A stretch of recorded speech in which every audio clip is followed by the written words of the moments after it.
Assalamualaikum warahmatullahi wabarakatuh. Kembali lagi dalam acara DPR Dakwah Podcast Ramadan bersama saya Muhammad Al-Hafiz. Kali ini kita kedatangan seorang dosen wakil dekan 1 di Fakultas Dakwah, Pak Dr. Syaroni MPD. Assalamualaikum Pak. Waalaikumsalam warahmatullahi wabarakatuh. Apa kabar Pak? Alhamdulillah. Alhamdulillah. Gimana puasa Ramadan kali ini Pak? Alhamdulillah dapat berjalan dengan baik. Mudah-mudahan sampai selesai dalam keadaan sehat. Alhamdulillah kalau gitu Pak. Biasanya kalau sahur atau buka puasa di mana ya Pak? Di rumah kah atau pergi main-main? Bisa ada bukber gitu Pak? Iya. Saya itu sebenarnya adalah figur bapak rumahan. Jadi kalau sahur itu mesti di rumah. Dan berbuka itu paling senang kalau di rumah. Kalau bukber itu kadang-kadang karena undangan yang harus wajib datang, misalnya undangan atasan, kantor, maka harus datang. Padahal sebenarnya lebih suka berbuka di rumah gitu kan. Karena habis berbuka itu kan jadi bebas mau ke WC, mau kemana gitu kan. Jadi biasanya sarungan lah gitu kan. Biasa berarti satu keluarga ngumpul gitu Pak atau anak-anak. Ya, kalau berbuka itu kan dalam tradisi kita saya kan orang kampung gitu kan. Berbuka itu adalah waktu yang tepat untuk berkumpul bersama anak-anak gitu kan. Karena dalam dunia sekarang ini kan kadang-kadang anak-anak disibukkan dengan urusan mereka yang lain-lain, yang tempatnya jauh mungkin gitu kan. Nah, berbuka itu adalah tempat wadah atau waktu yang tepat untuk berkumpul. Apalagi bulan puasa ya. Kalau di bulan-bulan lain kan mungkin makan siangnya yang satu di sini, yang satunya di sini gitu kan. Ya, beda-beda di tempat kesibukan masing Pak ya. Ya. Oke Pak, tema untuk hari ini kita membahas tentang perbedaan generasi nih Pak ya. Apalagi Bapak ini generasi X kata orang itu Pak, generasi yang tua gitu kan. Ya. Apalagi anak sekarang generasi Z atau sama juga generasi milenial Pak. Nah, itu mereka di bulan puasa kayak generasi Bapak mungkin dulu masih sempat ke sawah di bulan puasa mau nggak mau itu kan Pak. Nah, kalau anak sekarang nggak main fokus main ke gadget. Kalau istilah anak sekarang tuh mabar main bareng katanya Pak. Nah, kalau Bapak gimana dulu waktu masih kecil? Iya. Masa kecil saya itu kan dihabiskan di desa, saya kan orang desa.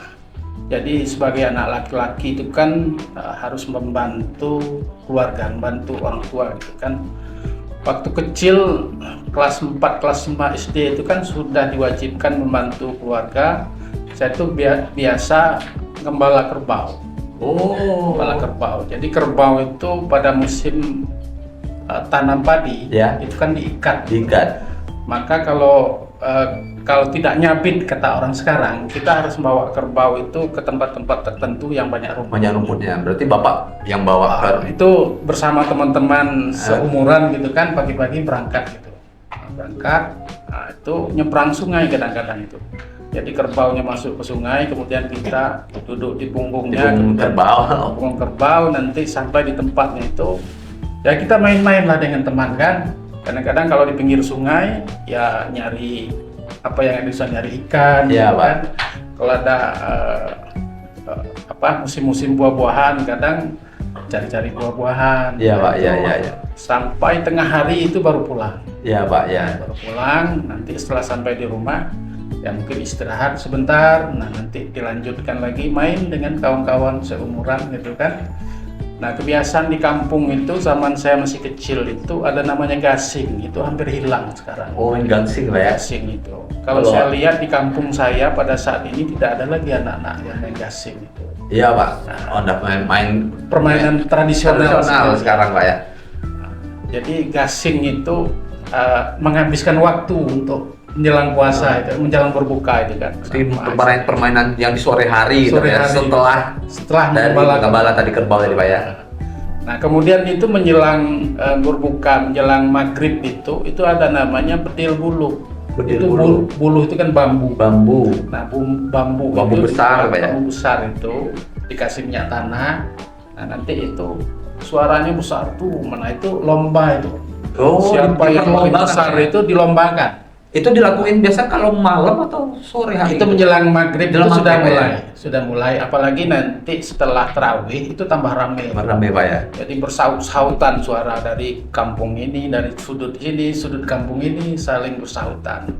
Nah itu sangat mengasihkan itu.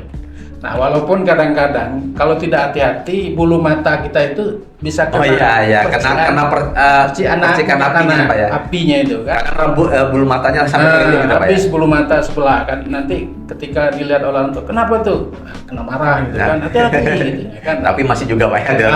Nanti berulang lagi gitu kan. Nah itulah yang menghabiskan waktu dan mengasihkan gitu kan. Kalau zaman Bapak dulu, apakah bulan puasa itu masih sekolah atau masuk?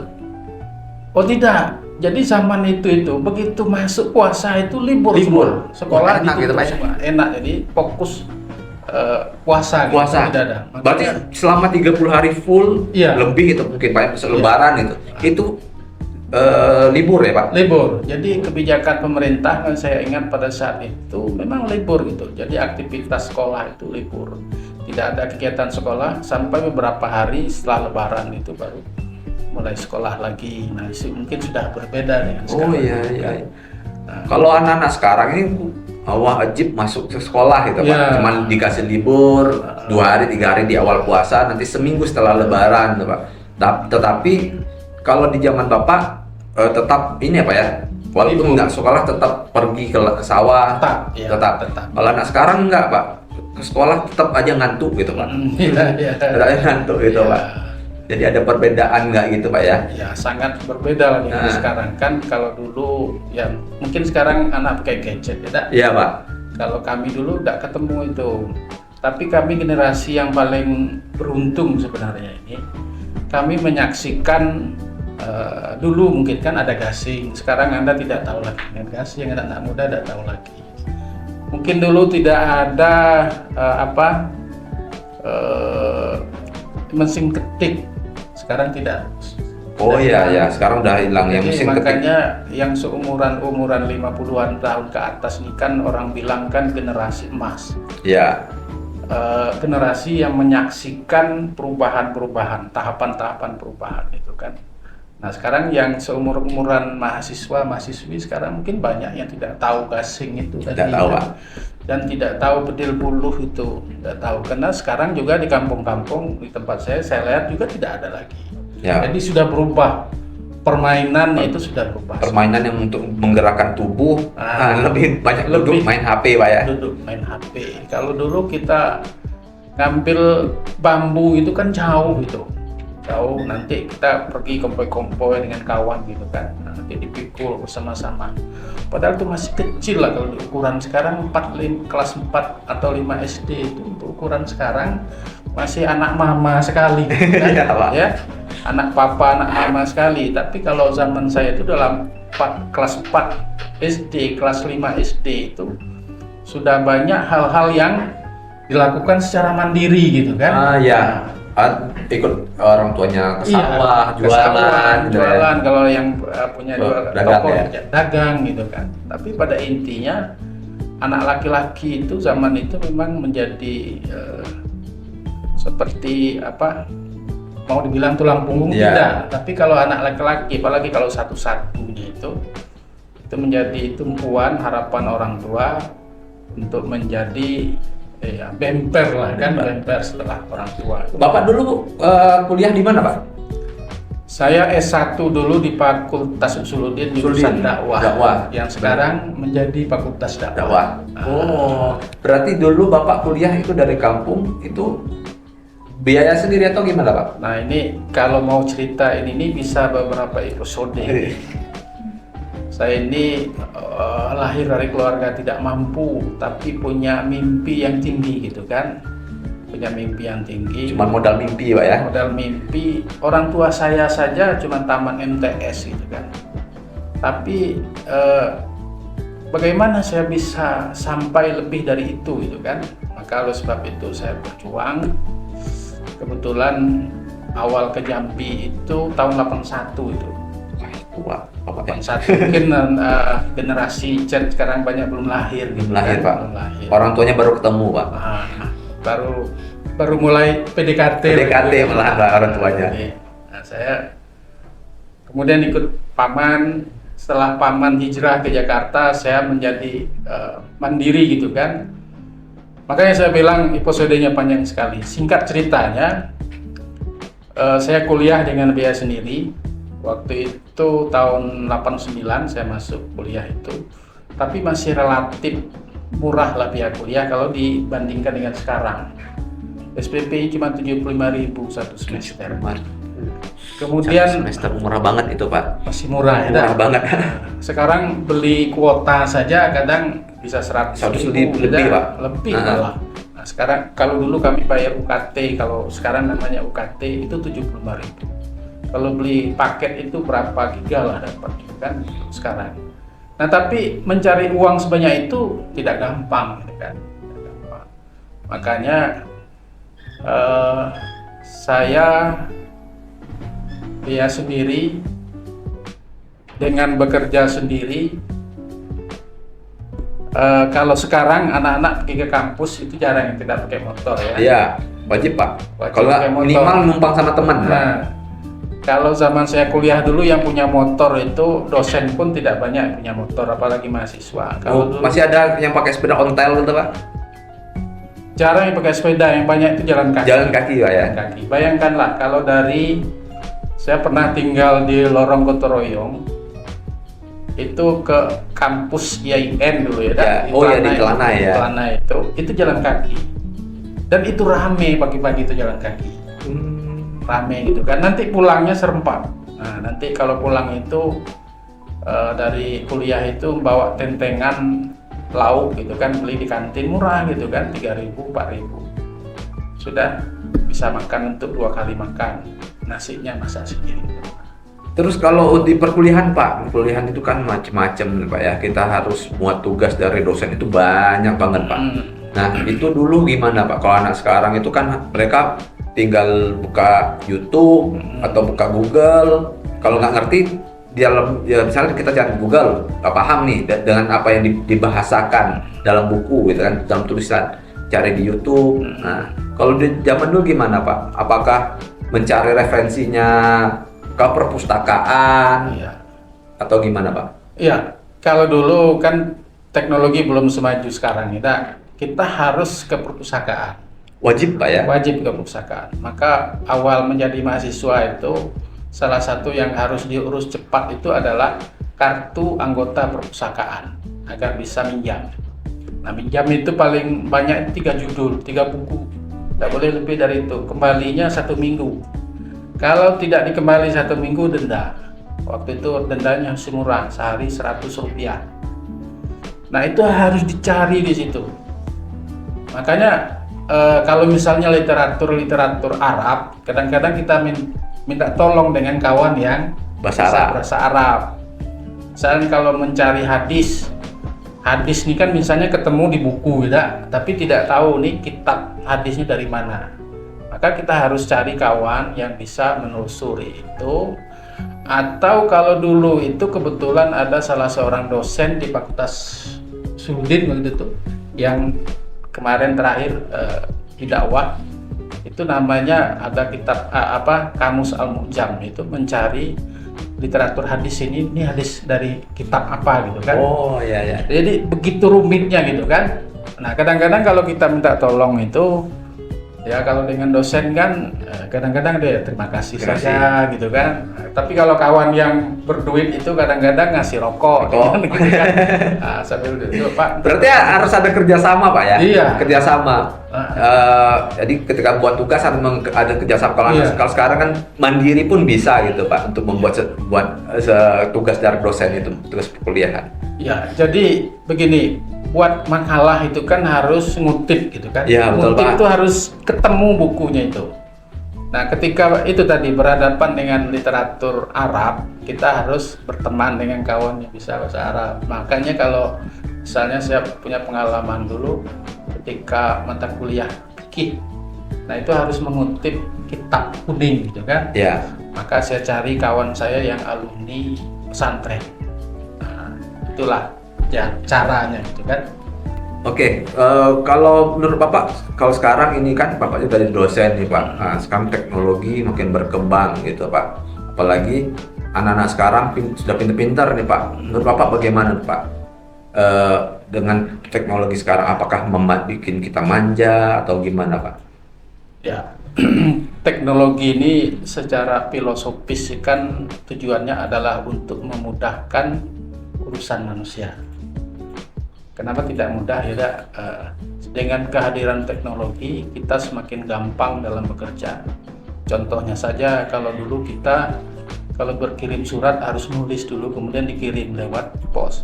Sekarang tidak lagi gitu kan, melalui WA, melalui email sudah terkirim. Nah, ini kan sangat mendukung sebenarnya kan untuk sesuatu kemajuan. Tapi kembali kepada penggunanya gitu kan. Teknologi itu kan secara filosofi itu kan tadi untuk memudahkan manusia dalam bekerja.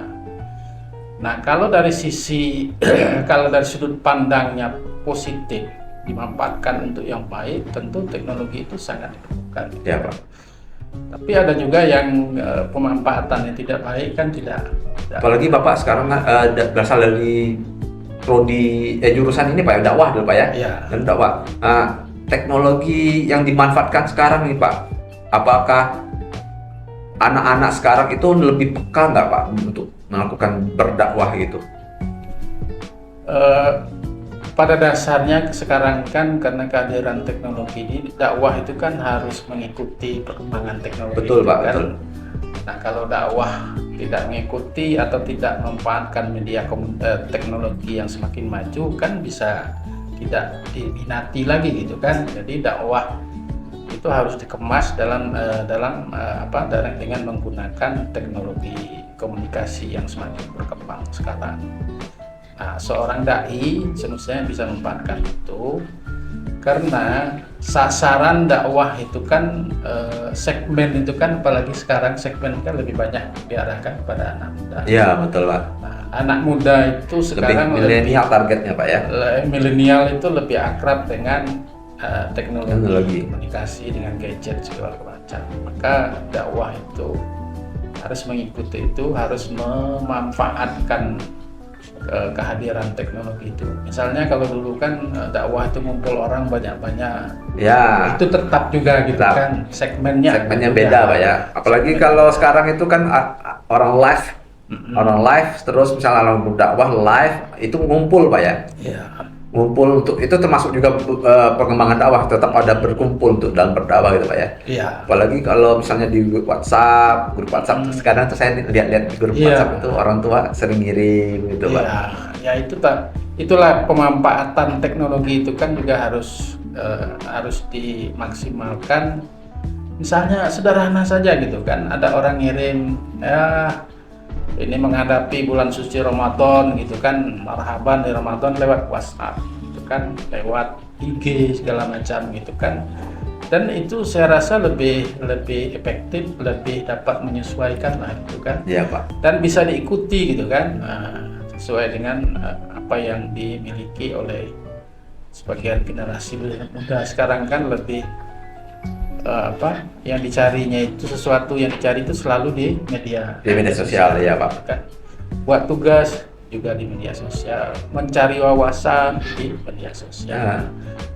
Bapak pernah juga ini Pak, karena teknologi yang berkembang mencari materi-materi untuk berdakwah, Bapak misalnya untuk mau ceramah gitu, apakah menggunakan teknologi juga Pak? Iya, saya sering menggunakan itu. Setidak-tidaknya untuk membuka wawasan dulu gitu kan. Misalnya mencari materi tertentu gitu kan, misalnya tentang kenapa bulan Ramadan itu tidak ahlan wa sahlan gitu kan, tapi marhaban ya Ramadan gitu kan. Iya. Nah, saya cari di media sosial dulu gitu kan. Nah, nanti apa yang dirujuk oleh orang yang menulis ini. Nah, nanti baru ditelusuri gitu kan. Sangat membantu gitu kan. termasuk doa-doa gitu kan, cari dulu di sini ya, nanti ketemu gitu kan. Nggak perlu buka kitab lagi kayak dulu Pak ya. Nggak perlu, tapi kalau kita misalnya, ini nih betul ya kitabnya, baru telusuri. Ya. Untuk kutipannya Pak ya. ya. Kutipan gitu kan, berarti ini soheh gitu Sahih, kan, Pak, ya. hadis kan, tapi membuka awalnya itu tetap menggunakan teknologi media sosial. Sangat membantu Pak ya. Sangat membantu. Kalau untuk materi dakwah emang sangat membantu Pak, tetapi kadang itu Pak untuk sumbernya Pak, kalau sumber Kak, kalau menurut saya masih ini kurang Pak. Kalau hanya mengandalkan teknologi, soalnya apalagi kalau ngutip hanya dalam artikel gitu Pak. Artikel kita butuh sumbernya asli. Nah, kalau menurut Bapak bagus, lebih enak kita baca buku langsung atau tetap nyari di internet gitu Pak. Ya itu tadi saya bilang tadi, saya untuk pembuka awalnya itu saya buka internet. Itu lebih gampang jadinya kan. Misalnya tentang marhaban tadi kan. Nah, nanti kan kita akan ketemu gitu kan. Oh, ini kitabnya, baru ditelusuri gitu kan. Jadi pembuka awalnya lah gitu kan. Ya. Tapi untuk kesohihan itu tetap merujuk kepada yang aslinya gitu kan. Iya Pak. Supaya kita jangan nanti dianggap tidak benar gitu ya, kan, Pak, ya. tidak benar. Untuk penelusuran awal saya rasa penting sekali itu dan sangat membantu kan. Kalau untuk buat misalnya Bapak memberikan materi di media sosial misalnya Pak, misalnya Bapak menggunakan media sosial nggak Pak? Kayak Instagram atau sejenisnya gitu Pak? Oh, saya agak terbatas penggunaan media sosial. Berarti cuma paling Facebook gitu. Ya, orang tua itu Facebook. Generasi tua gitu kan, generasi tua. Kalau menurut Bapak gimana Pak? Kalau misalnya kita menggunakan Facebook, minimal membuat tulisan tentang dakwah gitu Pak. Apakah itu sangat bermanfaat atau efektif itu menurut Pak? Jadi saya mengukur kemanfaatan tulisan saya di media sosial itu begini. Ketika saya membuat itu, karena sehari-hari ketika saya 5 tahun terakhir saya tidak gitu kan, saya kan sering dipercaya menjadi penasihat perkawinan. Penasihat perkawinan. Nah, jadi ada istilah yang sangat familiar di tengah masyarakat itu samawa. Sakinah mawaddah warahmah ya. Sakinah mawaddah warahmah. Nah, ternyata samawa, sakinah itu bisa diterjemahkan, didefinisikan luas sekali. Mawaddah itu begini. Sakinah mawaddah warahmah itu gini. 3 kata itu saja saya tulis mungkin sekitar 1 halaman lebih gitu kan. Ya. Kemudian saya share di Facebook. Ternyata banyak orang yang berkomentar gitu kan. Ya. Jadi banyak juga orang yang tidak tahu apa makna sakinah itu, mawaddah itu apa, warahmah itu apa. Saya tulis itu. Ternyata banyak, oh ini Pak Yo, oh ya makasih Pak, ya, terima kasih Pak. Ya. Nah jadi feedback, saya rasa feedback itu cepat Pak ya. Cepat gitu kan. Cepat dan jangkauannya luas itu. Luas gitu kan. Nggak tahu kita tetangga Bapak yang dari mana, keluarga dari mana. Tahu gitu kan. Nah jadi banyak orang yang berterima kasih gitu kan. Karena bahasa itu sangat populer, tapi substansinya kadang-kadang, apalagi dalam prakteknya dalam kehidupan, kadang-kadang orang tidak tahu gitu kan. Sakinah mawaddah warahmah. Itu semua orang bisa mengucapkan tapi mendefinisi secara luas. Nah itu pernah saya lakukan di Facebook gitu. Ternyata positif itu aneh itu. Saya rasa mungkin lebih efektif Pak ya gitu berdakwah. Kan? Soalnya Bapak juga bisa langsung ibaratnya tuh ngobrol langsung langsung ke orang. Mungkin ada orang yang bingung bisa lebih langsung nanya gitu Pak ya, di kolom komentar Facebook. Iya, ada yang nanya, ada juga yang langsung curhat gitu. Curhat gitu. Oh gitu Pak ya. Jadi gitu. Pembahasannya lebih bisa luas Pak ya. Lebih luas. Jadi saya rasa wah bagus juga saya pikirkan berdakwah melalui media sosial ini. Jadi tidak ada batasan waktu, ruang gitu ya. Dan bisa jadi mungkin menjadi wawasan orang gitu kan, menjadi hiburan gitu kan. Kalau zaman dulu kan agak terbatas Pak ya, kita harus pergi dulu ke pengajian. Itu pun terbatas. Misalnya pengajian selama 1 jam itu baru istilah kesempatan kita untuk bertanya. Kalau sekarang nggak lebih luas Pak ya. Lebih luas ya. Dan waktunya juga ini bebas Pak ya. Kalau selain di Facebook Bapak misalnya di media di WhatsApp Ada ya?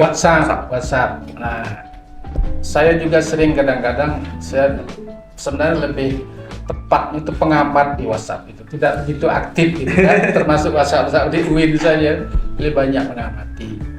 Nah, tapi di WhatsApp tertentu kadang-kadang kan banyak konflik sekarang gitu kan. Oh iya Pak. Konflik banyak gitu. Ada perdebatan di situ ya. Perdebatan gitu. Kadang-kadang saya sering di grup-grup tertentu itu saya masuk di situ menulis tentang mendamaikan konflik itu. Misalnya orang berdebat tentang harta waris gitu kan, warisan antara laki-laki dan anak laki-laki, anak perempuan. Sengit sekali. Nah, saya tidak hadir sebagai guru di situ, saya tulis gitu kan. Saya tulis, kemudian saya share. Nah, responnya bagus juga. Respon bagus. Jadi itu saja yang saya sering lakukan. Tapi saya rasa menjadi wadah untuk berbagi lah gitu kan, berbagi ilmu, berbagi pendapat, berbagi solusi gitu kan. Saya sering begitu gitu kan, hanya menulis, kemudian itu ada respon gitu kan. Nah, sehingga saya rasa tulisan saya juga bermanfaat gitu kan untuk orang lain. Ya, mungkin ada ini Pak. Menurut bagaimana Bapak mungkin ada sekitar motivasi lah ke anak-anak muda sekarang untuk dalam penggunaan gadget gitu Pak ya, gadget, apalagi kita berlatar belakang dari Fakultas Dakwah Pak, pengembangan dakwah ke depannya gitu Pak untuk anak-anak muda zaman sekarang. Jadi kalau untuk generasi sekarang untuk mencapai cita-cita itu yang perlu dibangun itu disiplin. Yang pertama itu disiplin. Tidak ada orang sukses di dunia ini kalau tidak diawali dengan disiplin. Nah, kadang-kadang kehadiran gadget itu di samping dia membawa manfaat besar, tapi di sisi lain kadang membuat pemakainya itu tidak disiplin.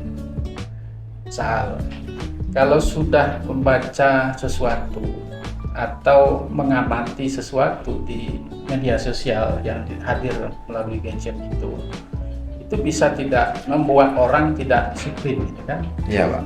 Larut. Jadi lupa dengan apa yang harus dilakukan pada hari ini.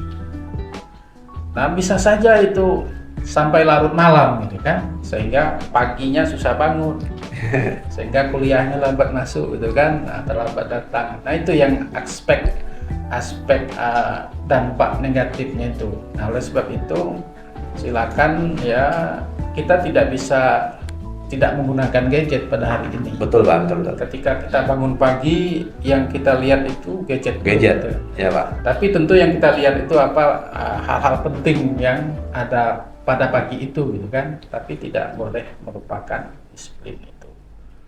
Nah, kemudian untuk pengembangan diri itu saya rasa juga awalnya memang harus disiplin gitu kan.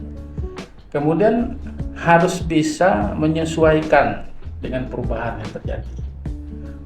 Hari ini yang tidak berubah itu adalah perubahan itu. Kalau yang lain berubah semua, yang tidak berubah itu adalah perubahan itu. Tetap terus terjadi perubahan.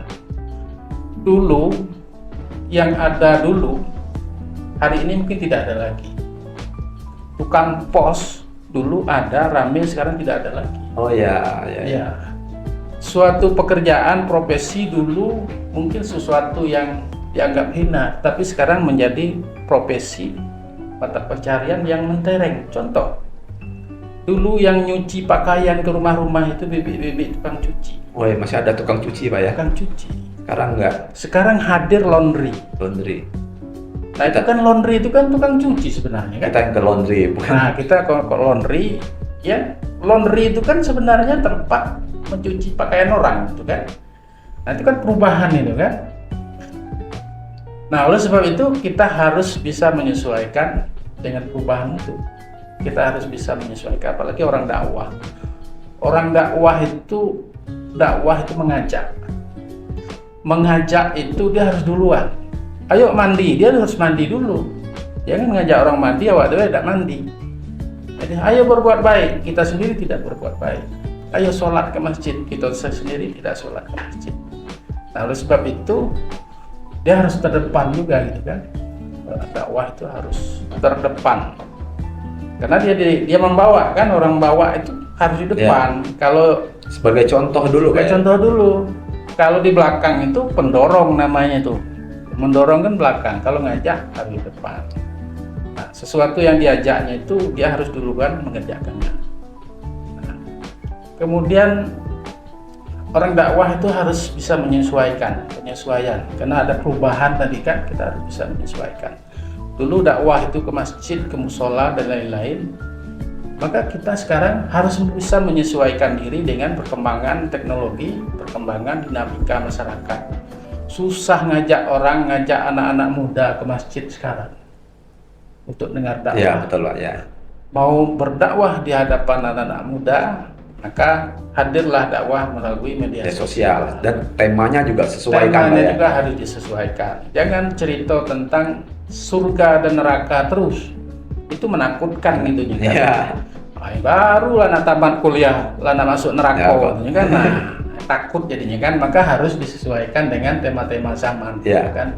Tema-tema zaman yang bisa menarik bagi orang yang didakwahi. Jadi itu kata kuncinya dakwah itu terdepan, kemudian ada perubahan, kemudian ada penyesuaian.